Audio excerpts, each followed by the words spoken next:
ഉണ്ട്. നമുക്ക് ഈ സെഷൻ അവസാനിപ്പിക്കുമ്പോൾ ജീവിക്കുകയോ കടന്നു പോവുകയോ ചെയ്യുന്ന നിങ്ങൾ അമ്പരം നോക്കണം. അത് വിട്ടൊക്കെ നിങ്ങൾക്ക് ദൈവമായിട്ട് ബന്ധപ്പെട്ട എല്ലാ ആശങ്കകളുമാണ്.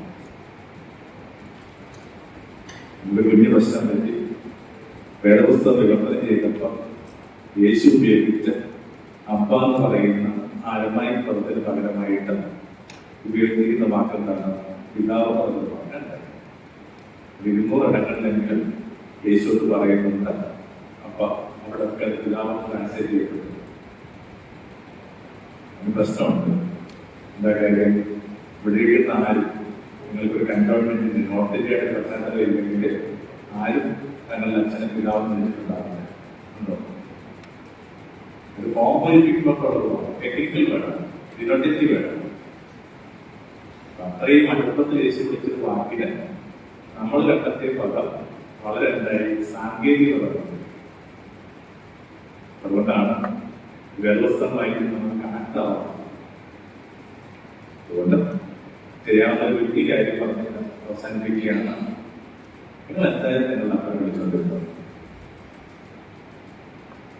ഞാൻ അപ്പനെ വിളിച്ചുകൊണ്ടിരുന്ന വാക്ക് അച്ഛനായിരുന്നു. ഞങ്ങൾക്ക് മുത്തഞ്ചിക്ക് ഒരു കുട്ടി ഉണ്ടായി കഴിഞ്ഞപ്പോൾ അവളത് വിളിച്ച് അച്ഛനായിരുന്നു. ഈ കാര്യത്തെ ഒപ്പം തമ്മിൽ തർക്കം ഉണ്ടാകുമ്പോൾ ഇവിടെ മേശയുടെ കൊണ്ടൊക്കെ കയറി തർക്കപ്പെട്ടത് പറയുന്ന കേൾക്കാം. അച്ചായിന്ന് കേട്ട് ഞാനാണെന്ന് പറഞ്ഞത്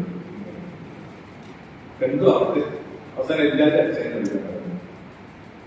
200 ഇടത്തുള്ള കിടക്കേണ്ടത് പിതാവാണ്.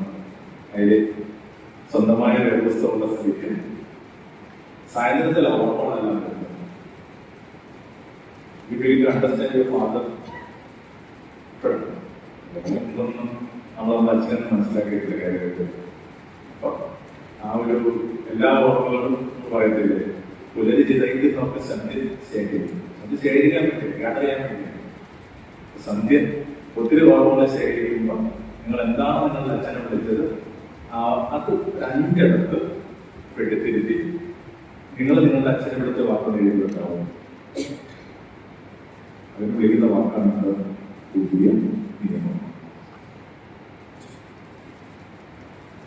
ഞാൻ തിരുത്താൻ പോവുകയാണ്. പിതാവ് ആണ്ടായിട്ടാണ് പെട്ടി അച്ഛൻ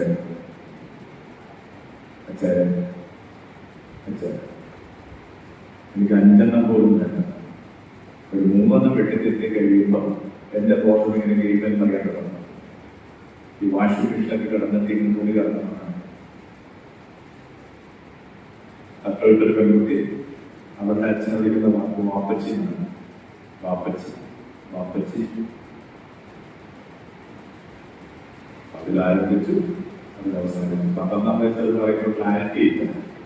പക്ഷെ 33-ാം വയസ്സിൽ ക്ലാരിറ്റി ഉണ്ട്. രണ്ട് സമയം അപ്പൻ പഠിക്കും. കാരണം നമ്മളിതിന്റെ അപ്പനായിട്ട്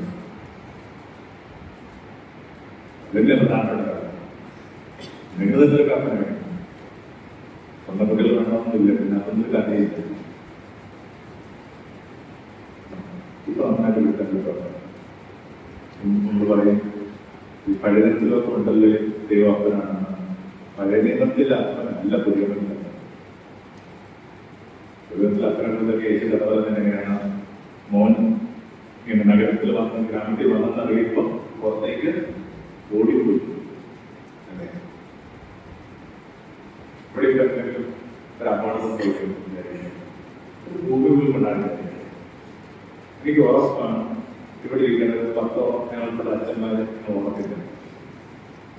കാരണം അത് തൽക്കാലം ഞങ്ങളുടെ ബോഡി ലാംഗ്വേജ് നടക്കുന്നില്ല. പേടിയുണ്ടാവും. അപ്പോൾ അപ്പന്മാർ ഓടാത്തൊരു സംസ്കാരത്തിലായിരുന്നു യേശു പറഞ്ഞ കളിക്കാർ അപ്പം പുറത്തേക്ക്. കാരണം അയാൾ ഓടി എത്തുന്നതിനേക്കാൾ മുമ്പേ എങ്ങനെ കണ്ടു കഴിഞ്ഞാൽ നാട്ടുകാർക്ക് രക്ഷ കൊടുക്കാനാണ് അവകാശം മാത്രം. അത് സംഭവിക്കാതിരിക്കാൻ വേണ്ടി അതിനൊന്നും കേട്ടില്ല. അതുകൊണ്ട് ഇപ്പൊ അതിനെ പറയുന്നത് ഈ സ്റ്റോറി ഓഫ് ദ പ്രൊഡ്യൂൾ സൺ അല്ല, story of the running father ആണ്. അതിനകത്ത് മാത്രമേ അറിയുള്ളൂ. പൈസ തന്നു ഇതിനകത്ത് പ്രധാനപ്പെട്ടല്ല, നമ്മൾ നന്നായിട്ട് ജീവിച്ചു. ചെറിയ കാര്യങ്ങളാണ് അവസാനം ഇതിനകത്ത് മാത്രമല്ല. ഈ ഹോംവർക്ക് ഞാൻ അവസാനിപ്പിക്കുന്നത് നിങ്ങളുടെ അർത്ഥം ഓർക്കണമെന്ന് മാത്രം. എനിക്ക് 12ാം വയസ്സിൽ മനസ്സിലായല്ല, നിങ്ങൾ 70ാം വയസ്സിൽ മനസ്സിലാകുന്നുണ്ട്. കാരണം നിങ്ങൾ ഓൾറെഡി അർത്ഥമായിട്ടുണ്ട്.